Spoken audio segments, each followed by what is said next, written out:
Ningún otro atributo de Dios ha causado tanta controversia como el atributo que vamos a discutir en esta noche. Desde el principio, este atributo ha sido o rechazado o cuestionado.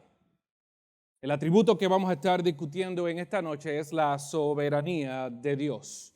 Y la soberanía de Dios es esa perfección o ese atributo que establece el dominio absoluto y meticuloso de Dios. Es lo que hace que Dios sea Dios.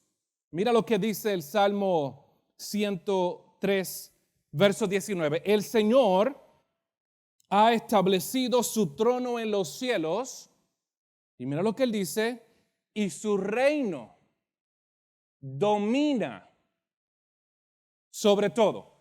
Quiero que presten atención a esas tres palabras.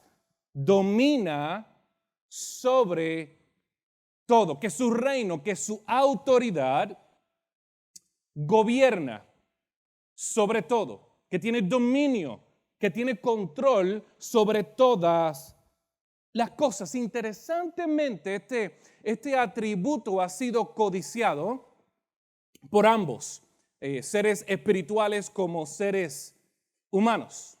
Podemos deducir o inferir que Satanás fue expulsado del cielo por causa de su deseo insaciable de alcanzar la soberanía de Dios. Podemos también ver cómo en la palabra nos enseña que la expulsión de Adán y Eva fue producido por una ruptura en la santidad de Dios, por el deseo de ellos de alcanzar la soberanía de Dios. Todos nosotros tenemos una relación de amor y odio con la soberanía de Dios. Por naturaleza nosotros odiamos la soberanía de Dios y a la misma vez la codiciamos. Y Satanás, hermanos, es sabio. Porque Satanás sabe que él nunca va a poder derrocar a Dios de su trono, así que él apunta a criaturas menores. La estrategia más significativa de Satanás es el hacernos creer que nosotros somos como Dios. Ahora, él es astuto. Él sabe que nosotros nunca vamos a comprar la idea de que nosotros somos soberanos por nuestras limitaciones obvias, ¿no? Pero Él sí nos ha vendido lo más cercano a la soberanía y es la autonomía.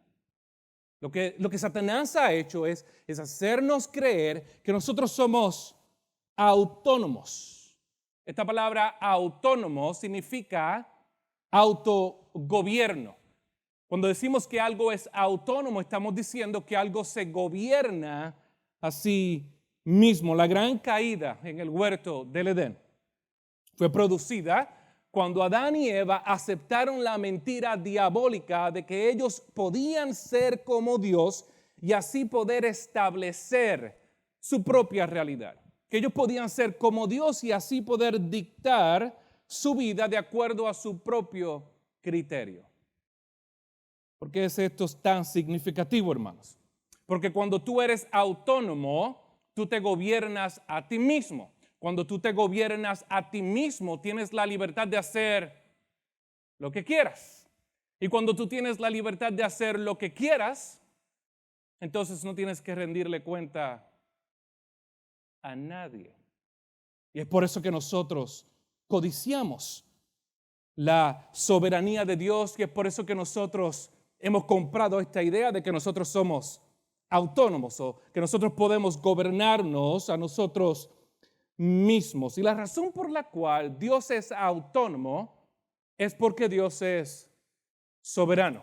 La razón por la cual Dios es autónomo es porque Dios tiene dominio sobre todas las cosas. Más sin embargo, Satanás sigue haciéndonos creer que nosotros nos podemos gobernar a nosotros mismos. Y es por eso que hemos llegado a pensar que no tenemos que rendirle cuentas a nadie. Es por eso que pensamos que podemos demandar y exigir los derechos que solo le pertenecen a Dios. Y cuando hacemos esto, hermano, lo que hacemos es que invertimos nuestra relación con Dios. Lo sacamos a Él del trono, nosotros nos sentamos en su trono y comenzamos a exigirle a Él que nos rinda cuentas.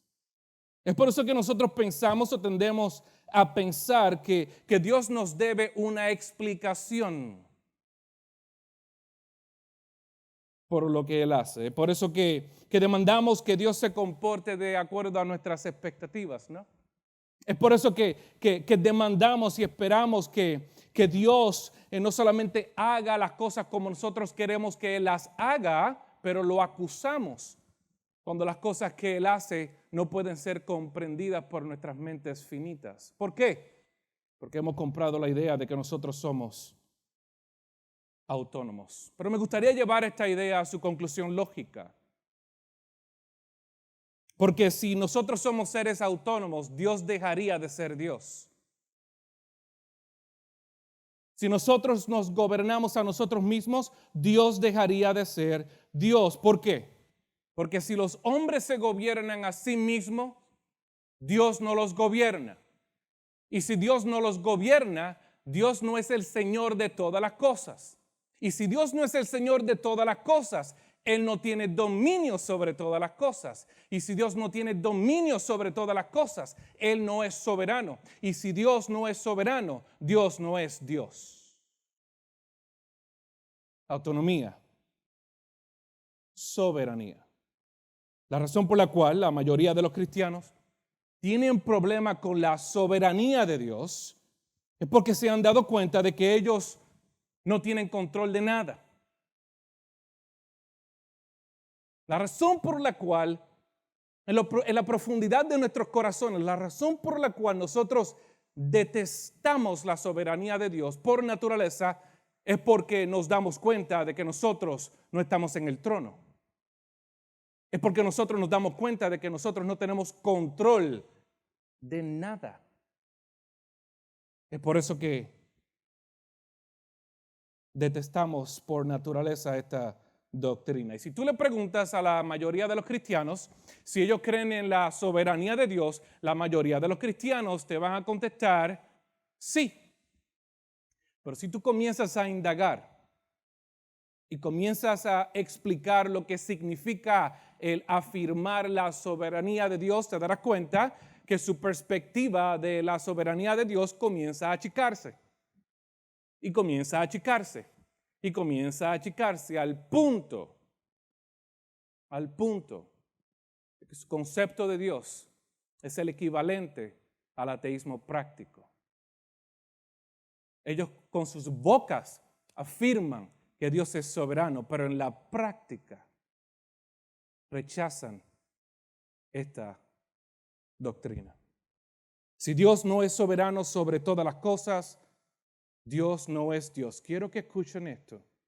Si hay algo en el orden creado que Dios no pueda decir mío, Dios no es Dios. Salmo 103, 19 nos dice que su reino domina sobre ¿qué? Todas las cosas. Definamos formalmente lo que es la soberanía de Dios. Me encanta como la Confesión de Westminster, la Confesión de Londres del 1689 y la Confesión de Savoy, todos ellos lo definen de esta manera. Están en sus notas. Dios, el gran creador de todas las cosas, sostiene, dirige, dispone y gobierna todas las criaturas, pero no solamente eso, todas las acciones, pero no solamente eso, todas las cosas. Ahora quizás estaremos pensando que Él solamente se encarga o gobierna, sostiene y domina cosas grandes. No, de las cosas más grandes hasta las cosas más pequeñas. Por su sapientísima y santa providencia, según su infalible presciencia y el libre consejo inmutable de su propia voluntad para, ahí vemos el propósito, su gloria. Para la alabanza de su gloria, de su sabiduría, poder, justicia, bondad y misericordia. ¿Por qué es que Dios hace las cosas? Para su gloria. ¿Por qué es que Dios domina todas las cosas? Para su gloria. ¿Por qué es que Dios decreta todas las cosas? Para su gloria. ¿Por qué es que Dios decreta permitir ciertas cosas? Para su gloria. ¿Por qué es que las cosas malas suceden? Para su gloria. ¿Por qué es que las cosas buenas suceden? Para su gloria. Todo lo que Dios ordena, todo lo que Dios decreta y permite es para su gloria. No hay nada que suceda afuera del control meticuloso de Dios. Él es soberano. Dios gobierna todas las cosas y me gusta lo que ellos indican en esta definición. Según que Él sostiene, gobierna, domina, controla todas las cosas según ¿qué? Su voluntad. Su voluntad es la causa necesaria de todas las cosas. Su voluntad es el fundamento necesario de todas las cosas. Su voluntad es la naturaleza necesaria de todas las cosas. Y su voluntad es el fin necesario de todas las cosas. Adentrémonos un poco más de lleno en este atributo. Veamos las características de soberanía. Características de la soberanía de Dios. Su soberanía o dominio no es solo universal, pero absoluto.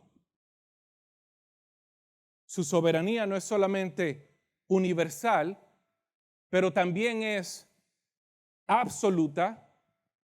En la clase pasada aprendimos de que Dios es infinito, ¿no? Así que no solamente es universal y absoluta, pero también es que infinito. Su soberanía está alineada a su voluntad.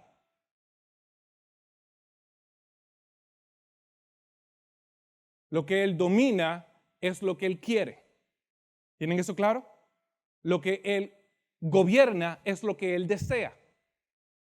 Porque su soberanía está alineada a su libre voluntad. Su soberanía está por encima y más allá de su ley, pero nunca en contra de ella. Su soberanía está más allá y por encima de su ley, pero nunca en contra de ella. ¿Qué significa eso? Que Dios nunca va a contradecir su carácter.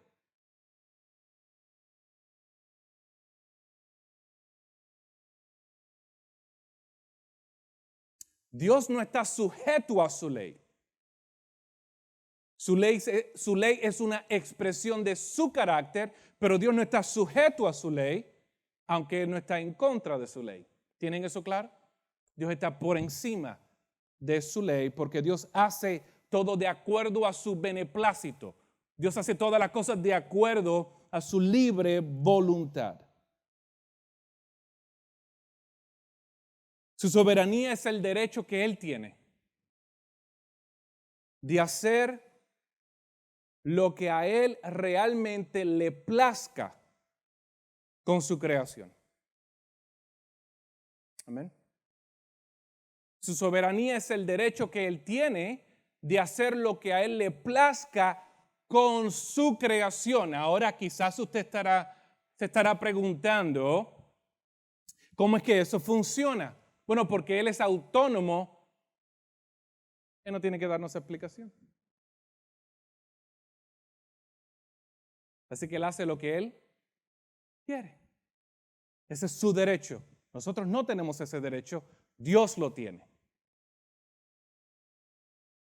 Su soberanía es santa. Su soberanía es recta. Su soberanía es pura.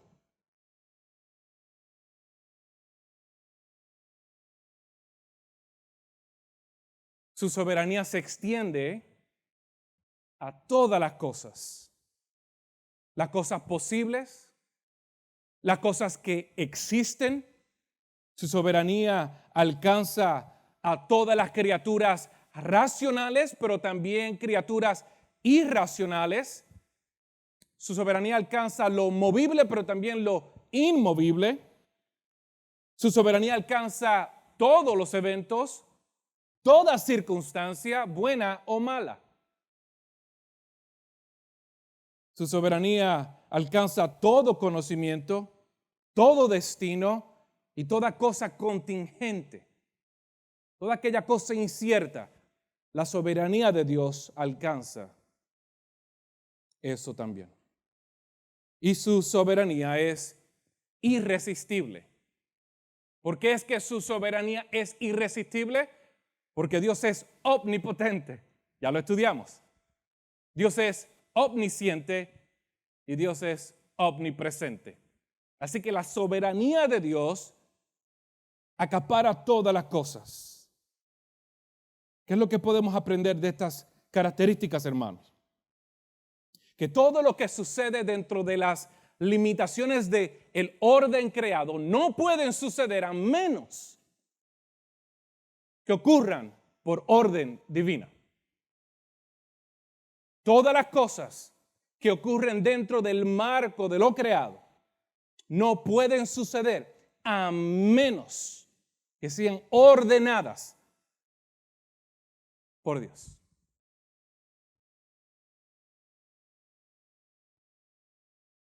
¿Cómo podemos hablar de la soberanía de Dios? Y este es el error que muchas personas cometen. Que cuando entramos al misterio de la soberanía de Dios, muchas personas tratan de resolver esto con filosofía.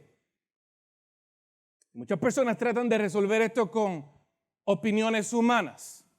Lo que vamos a hacer en esta noche es anclar nuestras opiniones con la Biblia.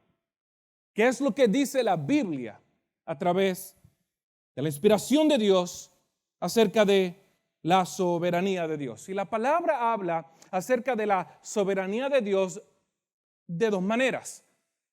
Habla a nivel macro y también a nivel micro. Habla de la soberanía de Dios en términos de todas las cosas que alcanza, pero también habla de la soberanía de Dios meticulosamente, cosas específicas. Y eso es lo que me gustaría hacer ahora. Veamos pasajes bíblicos de la soberanía de Dios.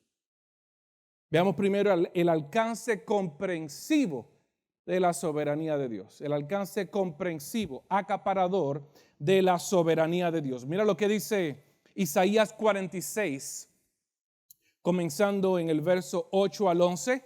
Hemos aludido a este texto en otras clases anteriores. Mira lo que él dice. Acuérdense de esto y estén confiados. Dicho sea de paso, Isaías 43 al final, 48, 49, lo que vemos es una dinámica donde Dios está poniendo a prueba todos los ídolos falsos. Y mira lo que él dice. Acuérdense de esto y estén confiados, pónganlo en su corazón transgresores, idólatras, acuérdense de las cosas anteriores ya pasadas, porque yo soy Dios y no hay otro. Yo soy Dios y no hay ninguno como yo, que declaro el fin desde el principio. Y desde la antigüedad lo que no ha sucedido o lo que no ha sido hecho. Yo digo, mi propósito será que establecido y todo lo que yo quiero que realizaré. Yo llamo del oriente un ave de rapiña y de tierra lejana al hombre de mi propósito. En verdad he hablado y ciertamente haré que suceda, lo he planeado, así lo haré. ¿Qué es lo que quiere Dios que nosotros recordemos a través de este texto? Que Él es Dios. ¿Y qué es lo que significa ser Dios de acuerdo a Dios? Mira lo que Él dice. Declarar el fin desde el principio. ¿Qué significa ser Dios? Bueno, el ordenar todas las cosas, el ordenar el fin desde el principio. ¿Qué significa ser Dios? Declarar desde la antigüedad las cosas que no han pasado. ¿Qué significa ser Dios de acuerdo a Dios? Ordenar a un ave de rapiña y a un hombre a que ellos hagan su propósito. Estamos hablando de categorías. Seres irracionales, animales, pero también seres racionales. Ellos hacen lo que Dios determina. Ellos hacen lo que Dios ordena. Eso es lo que significa ser Dios. Pero mira cómo él concluye esa sección. En verdad he hablado y ciertamente haré que ¿qué? Que suceda. Lo que yo he planeado, eso sucederá. Y no hay nada ni nadie que pueda detener eso. Lo que Dios ha planeado es exactamente lo que sucederá. Porque si lo que Él planea no sucede, su soberanía entonces cesa de existir. Aquí vemos el alcance comprensivo de la soberanía de Dios. Dios declara todas las cosas y las declara desde el principio. Y todo lo que Él ha declarado, eso es exactamente lo que sucederá. ¿Tienen eso claro, hermanos? Pero al principio de esta serie dijimos que la Biblia confirma la Biblia, ¿no? Que la Biblia no se contradice, sino que la Biblia que afirma lo que ella enseña. Mira lo que vemos en Salmo 115:3. Pero nuestro Dios está en los cielos. Él hace todo lo que ¿qué? Todo lo que le place. Pero mira lo que dice Salmo 135:6. Todo lo que el Señor quiere, Él hace. Daniel 4:35, y a todos los habitantes de la tierra son contados como nada, pero Él hace conforme a ¿qué? A su voluntad en el ejército del cielo y entre los habitantes de la tierra, que Dios hace lo que Él quiere en el cielo,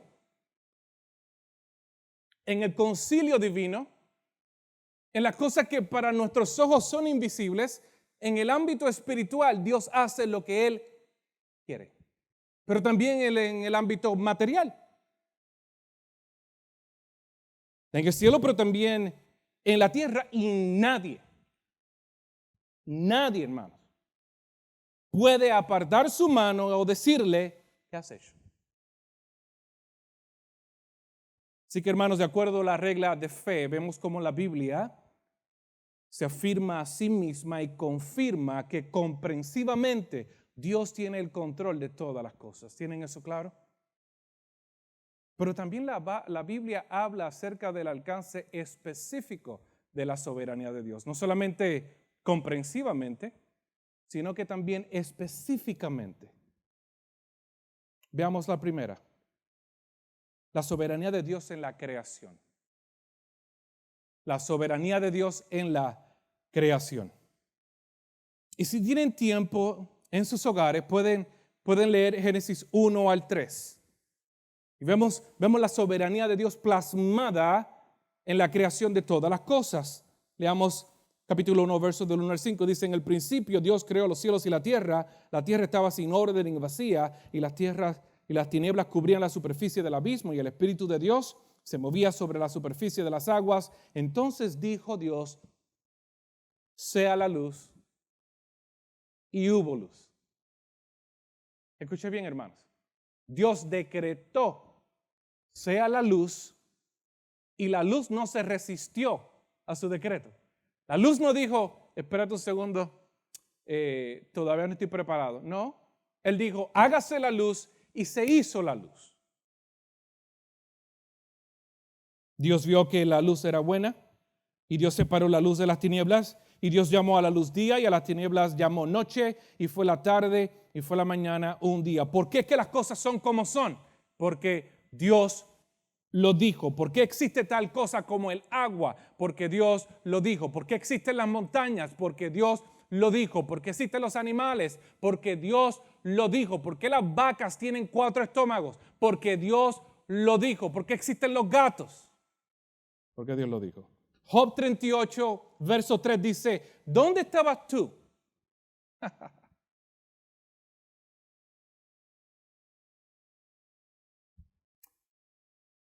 ¿Dónde estabas tú cuando yo echaba los cimientos de la tierra?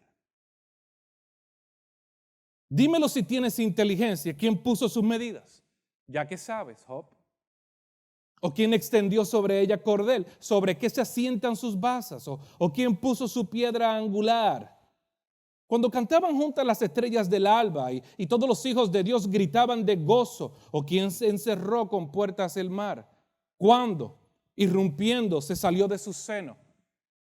Lean todo el capítulo y van a ver que la soberanía meticulosa de Dios. Dios está hablándole a Job y le está diciendo, todas las cosas que tú ves en mi creación, las hice yo. Todos los detalles, la posición de las estrellas, la posición de la tierra. Ustedes saben, hermanos, que si la tierra está 2 grados a la derecha, ninguno de nosotros sobreviviríamos. La soberanía de Dios en la creación.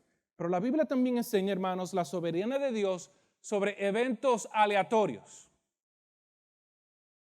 Cosas que suceden al azar. Mira lo que dice Proverbios 16:33. La suerte se echa en el regazo, pero del Señor viene ¿qué? Toda decisión. Agarra una moneda y tírala al piso. La posición de esa moneda fue decidida por Dios. Mateo 10, 29 al 30 dice, no se venden 2 pajarillos por una monedita y sin embargo ni una de ellos caerá a tierra sin permitirlo el Padre. Y hasta y hasta los cabellos de la cabeza de ustedes están contados. Los detalles, pequeños detalles.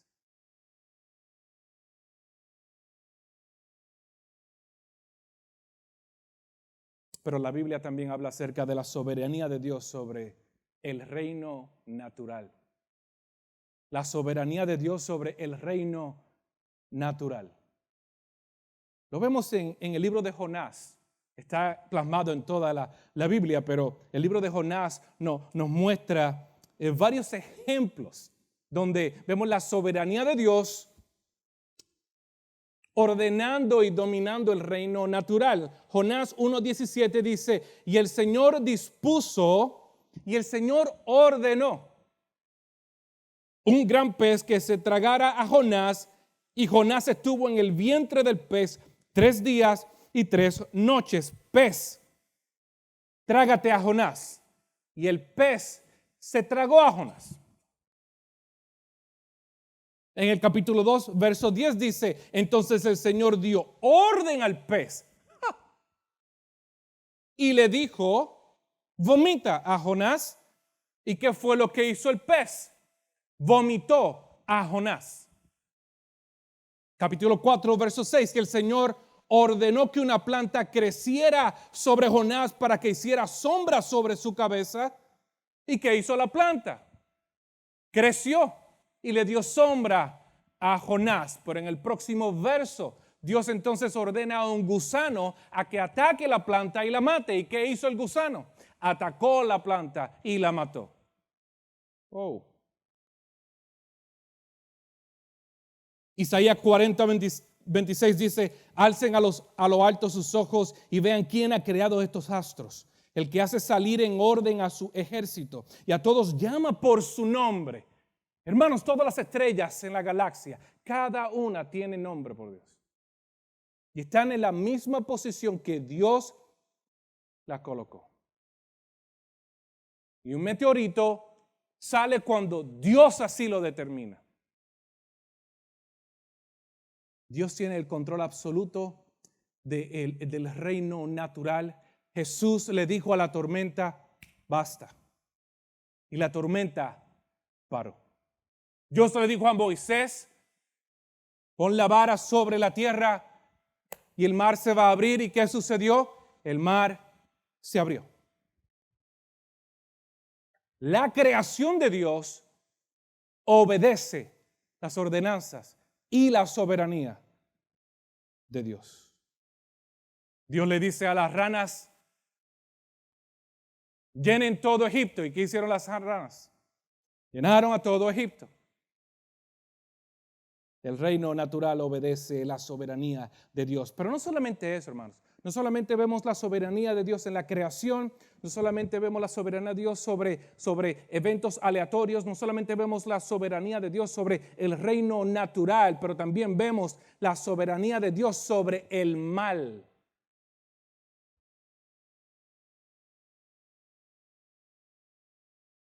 Amós 3:6 dice, si se toca la trompeta en la ciudad, no temblará el pueblo. Si sucede una calamidad en la ciudad, ¿no la ha causado el Señor? Aquí es donde comenzamos a tener problemas, ¿no? Yo se los dije, todo el mundo cree en la soberanía de Dios hasta que comenzamos a indagar. Y la Biblia nos dice que la soberanía de Dios alcanza también el mal, que el mal no ocurre a menos que Dios así lo decrete. No meramente que Dios lo permite, porque si Dios meramente lo permite y no lo decreta, algo lo decretó. Y si ese algo externo a Dios lo decretó, Dios no está en control de todas las cosas. Primera de Samuel 16:14 dice, el espíritu del Señor se apartó de Saúl y un espíritu malo de parte del Señor lo atormentaba. Que un espíritu malo no que Dios vio el espíritu malo y lo llamó y le dijo, ¿podrás venir aquí? ¿Podrás? No, eso no fue lo que dice la palabra. La palabra dice que un espíritu malo de parte del Señor. Soberanía de Dios sobre el mal. Primera de Samuel 2:6 dice, el Señor da muerte, pero también el que da vida. Él es el que hace bajar al Seol. ¿Sabes qué es el Seol? Yes. Y hace subir. El Señor empobrece, pero también el Señor ¿qué? Enriquece. El Señor humilla, pero también el Señor exalta. Lamentaciones 3:37 al 38.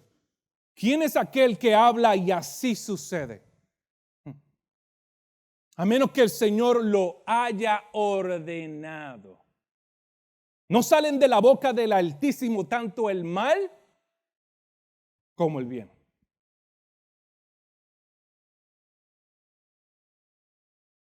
Están procesando esto, ¿no?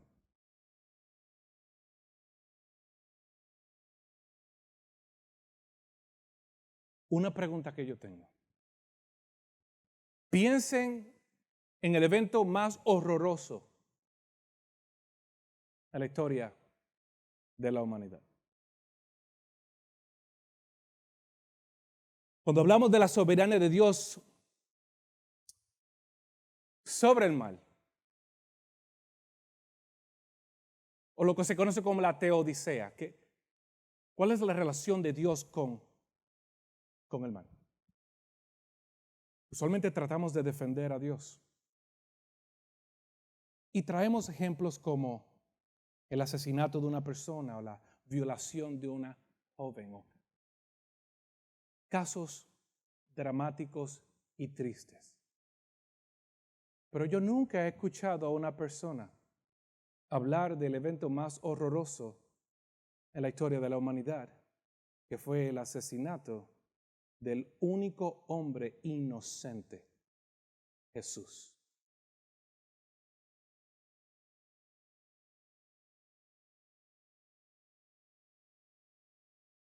Y lo que le sucedió a Jesús fue ordenado por su Padre.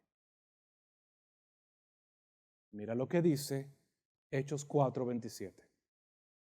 Porque en verdad, en esta ciudad se unieron tanto Herodes como Poncio Pilato, junto con los gentiles y los pueblos de Israel, contra tu santo siervo Jesús, a quien tú ungiste. ¿Están preparados para lo que viene? ¿Para qué fue que ellos se juntaron? ¿Para qué fue que Poncio Pilato y Herodes, los pueblos, los gentiles, todos ellos, por qué fue que ellos se unieron? ¿Para qué? Mira lo que él dice. Para hacer cuanto tu mano y tu propósito habían predestinado que sucediera.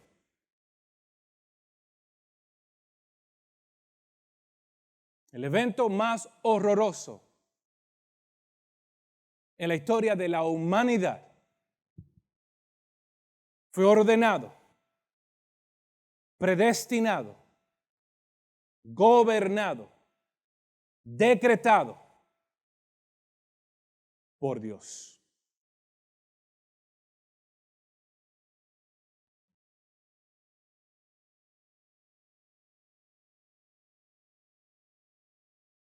Y voy a ser el primero en confesar que esto es difícil de aceptar. Así que cuando hablamos de estas cosas no podemos hablar de ellas como si no tuviera ningún tipo de significado emocional, porque sí lo tiene. Pero esto es lo que les voy a invitar a que consideren esto. Está registrado en la Biblia. Y es aquí donde nuestras creencias son puestas a prueba. Realmente nosotros creemos que la palabra es la palabra de Dios. Realmente nosotros creemos que Dios es quien Él dice que es.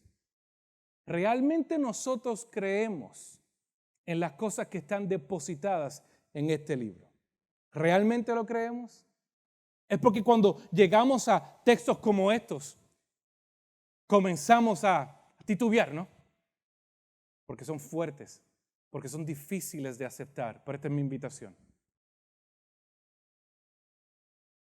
Si esta es la palabra, es porque Dios quiere que nosotros lo aprendamos. Si está en la palabra, es porque Dios quiere que nosotros nos aferremos a esta verdad acerca de su carácter. No defiendas a Dios, pero tampoco lo acuses. Sigamos. No solamente vemos la soberanía de Dios sobre la creación, sobre eventos aleatorios, sobre el reino natural, sobre el mal, pero también vemos la soberanía de Dios sobre la historia, hermanos. Hechos 17:26 dice, de uno solo Dios hizo todas las naciones del mundo para que habitaran sobre toda la superficie de la tierra, habiendo que, hermanos, determinados sus tiempos,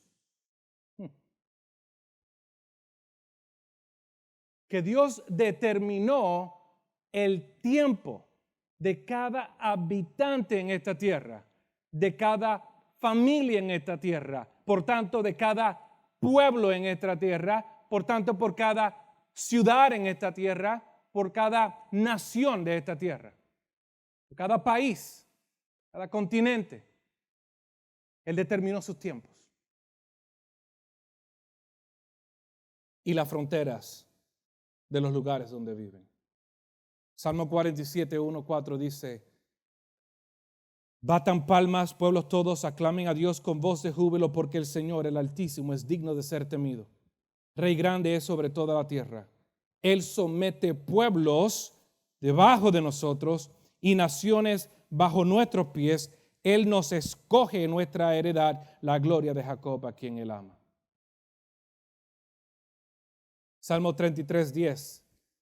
El Señor hace nulo el consejo de las naciones frustra los designios de los pueblos. ¿Por qué es que sucede lo que sucede? ¿Por qué es que las naciones están en conflicto con otras naciones? ¿Por qué es que hay guerras?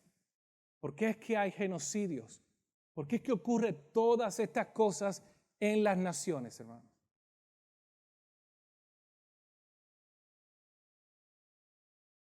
Porque Dios es soberano. Pero no solamente eso, hermanos, porque también vemos la soberanía de Dios sobre la voluntad del hombre.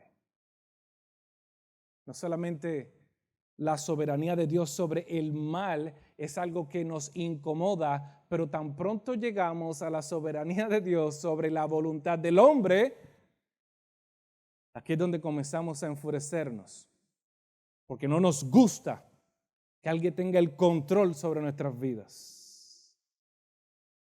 Mira lo que él dice en su palabra. Proverbios 21:1 dice, como canales de agua es el corazón del rey en la mano del Señor. Él lo dirige donde le place.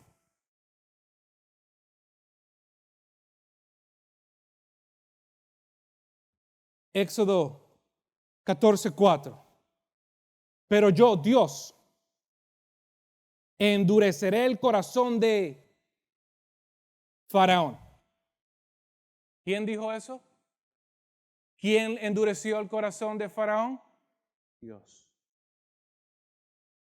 Y él los perseguirá. ¿Por qué fue que Faraón persiguió a los israelitas? Porque su corazón fue endurecido. Y seré glorificado por medio de Faraón y de todo su ejército. Y sabrán los egipcios que yo soy el Señor. Y así lo hicieron. Esdras 1:1-4. En el primer año de Ciro, rey de Persia, para que se cumpliera la palabra del Señor por boca de Jeremías, el Señor movió el espíritu de Ciro, rey de Persia, y hizo proclamar por todo su reino y también por escrito. Dios movió el corazón de un rey pagano para que este rey diga y haga lo que Dios quería que él dijera y hiciera. Romanos 9:17, Pablo regresa al evento en Éxodo y mira lo que él dice, porque la Escritura dice a Faraón. ¿Qué está haciendo Pablo aquí? Confirmando la Biblia con la Biblia. Para esto mismo yo te he levantado.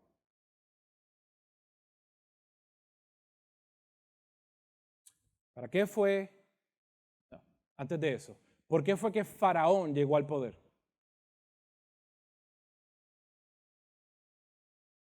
Porque Dios lo levantó.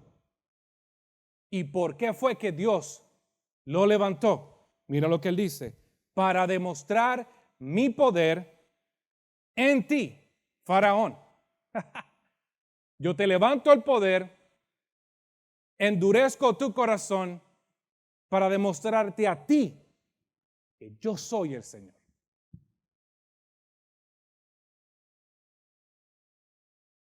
Y que a través de eso, su nombre sea proclamado por toda la tierra. Pero hermanos, no solamente vemos la soberanía de Dios sobre la creación y sobre eventos aleatorios, sobre el reino natural, sobre el mal o sobre la voluntad del hombre, también vemos la soberanía de Dios sobre la salvación del hombre.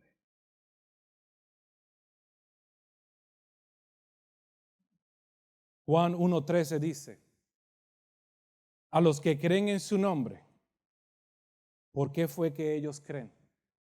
¿Por qué fue que nosotros creímos? Mira lo que él dice, que no nacieron de sangre, ni de voluntad de la carne, ni de la voluntad del hombre, sino por la voluntad de Dios. Usted creyó, usted cree, no por tu propia voluntad, sino porque esa fue la voluntad de Dios, porque Dios es soberano en la salvación del hombre. Primera de Juan 5:1. Todo aquel que cree que Jesús es el Cristo es nacido de Dios. Hermanos, escuche bien. Todo el que cree que Jesús es el Cristo, cree que Jesús es el Cristo porque fue nacido de Dios.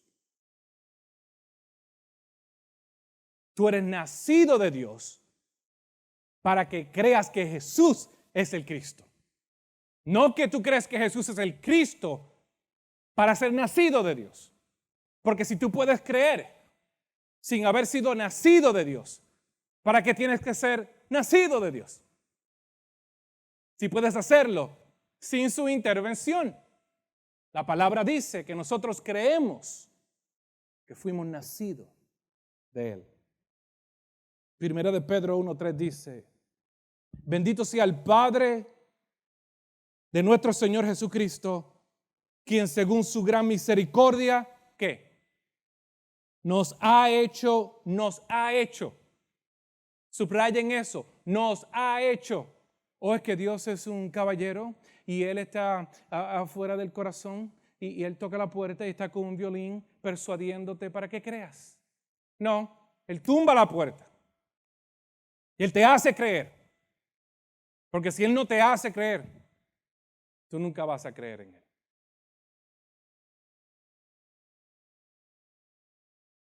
Santiago 1:18 dice, en el ejercicio, a mí me encanta este pasaje, en el ejercicio de su voluntad, Él nos hizo. Hermanos, ¿usted lo ve? En el ejercicio de su voluntad, Él nos hizo. Hermanos, eso está en el en tense. ¿Cómo se dice tense en español? Pasivo. Nosotros recibimos el nuevo nacimiento. Él nos hizo nacer de nuevo. Fue Dios quien intervino. Pablo dice en Efesios capítulo 2 que cuando estábamos muertos, Él nos hizo, right? Él nos revivió. Él fue quien nos dio vida. Él. Porque Él es soberano.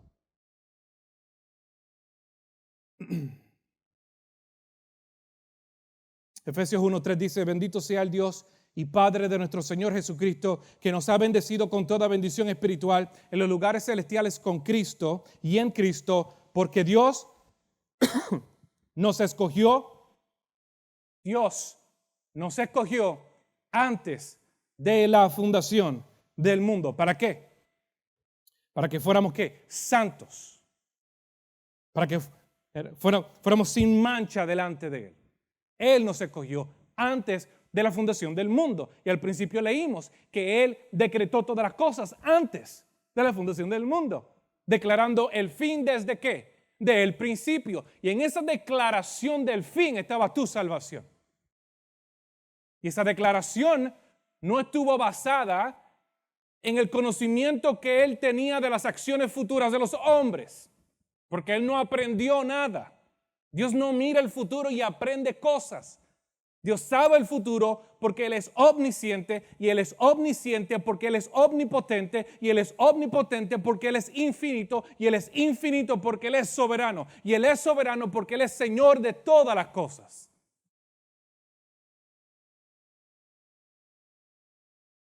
Efesios 2:8 dice, porque por gracia ustedes han sido salvados por medio de la fe. Hermanos, escuche bien, gracia es la razón de su salvación. Fe es el instrumento, y esa fe no sale de ti, sino que es don de Dios. Hermanos, por gracia fuimos salvados a través de un instrumento, la fe. Y esa fe, Pablo dice que es un regalo de Dios. ¿Para qué? Para que nadie se gloríe. ¿Por qué es que la fe es un regalo? Porque si la fe saliera de ti mismo, te vas a gloriar. Y la palabra dice en 1 Corintios capítulo 1 que la salvación le pertenece a Dios. La salvación es imposible para el hombre, pero para Dios todas las cosas son posibles. Que Dios en su gracia, en su bondad y en su misericordia, sin nosotros merecerlo, basado en el consejo de su voluntad, en el tiempo indicado, cuando menos nosotros estábamos esperándolo, cuando menos nosotros lo deseábamos, Él entró. Y tumbó la puerta y entró en nuestro corazón y cambió la disposición de nuestro corazón y nos dio vida. Y cuando nos dio vida, nosotros pudimos entonces realizar nuestro pecado y realizar nuestra condición. Y a través de esa convicción nosotros fuimos movidos a arrepentirnos y a someternos a su voluntad. Es por eso que Jesús dice en Juan capítulo 6 que nadie viene a mí a menos que el Padre los traiga. Que el Padre los traiga. ¿Y cómo es que el Padre nos trae a Él? Dándonos vida. Dios es soberano en la salvación del hombre. Pero si todavía hay duda del orden de la salvación, leamos 2 de Tesalonicenses 2:13. Mira lo que Pablo dice. Pero nosotros siempre tenemos que dar gracias a Dios por ustedes. Una pregunta, ¿por qué fue que Pablo estaba dando gracias a Dios por la conversión de los hermanos en Tesalónica? Es por eso que cuando leemos la Biblia tenemos que leerla detalladamente y pausadamente. ¿Por qué Pablo le da gracias a Dios por la conversión de los hermanos en Tesalónica? Si ellos hubiesen podido ser salvos sin la intervención de Dios, Pablo no le hubiese dado gracias a Dios. Pero Pablo le da gracias a Dios por la conversión de los hermanos en Tesalónica. ¿Por qué? Porque Dios los ha escogido desde el principio para la salvación.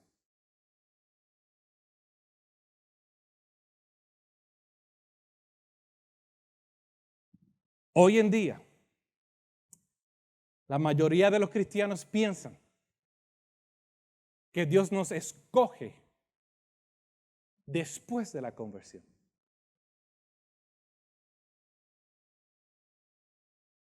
No creen en la elección, sino que creen en la selección. Quiero que presten atención al pasaje. ¿Cuál es el orden? Dios los escogió para la salvación. No que Dios los escogió después de la salvación.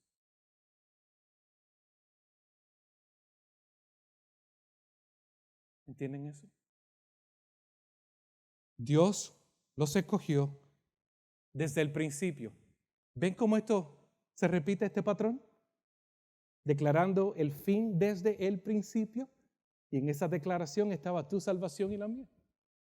Y él dice que yo los escogí antes de la fundación del mundo para que sean salvos. ¿Y por qué es que yo quiero que sean salvos? Para que sean santos. Yo soy santo. Quiero que sean santos. Porque nada impuro puede estar en mi presencia.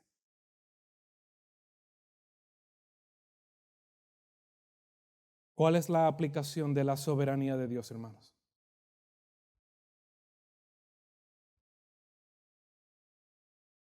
Aunque esta sociedad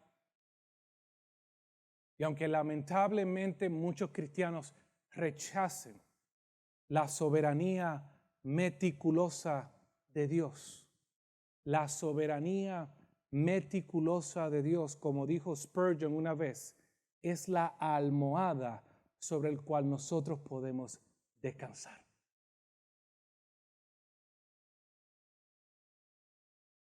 La soberanía de Dios es esa almohada sobre el cual nosotros podemos descansar, hermanos. ¿Por qué? Romanos 8:28 dice esto. Y sabemos, hermanos, que para los que aman a Dios, todas las cosas obran para bien. Pregunta.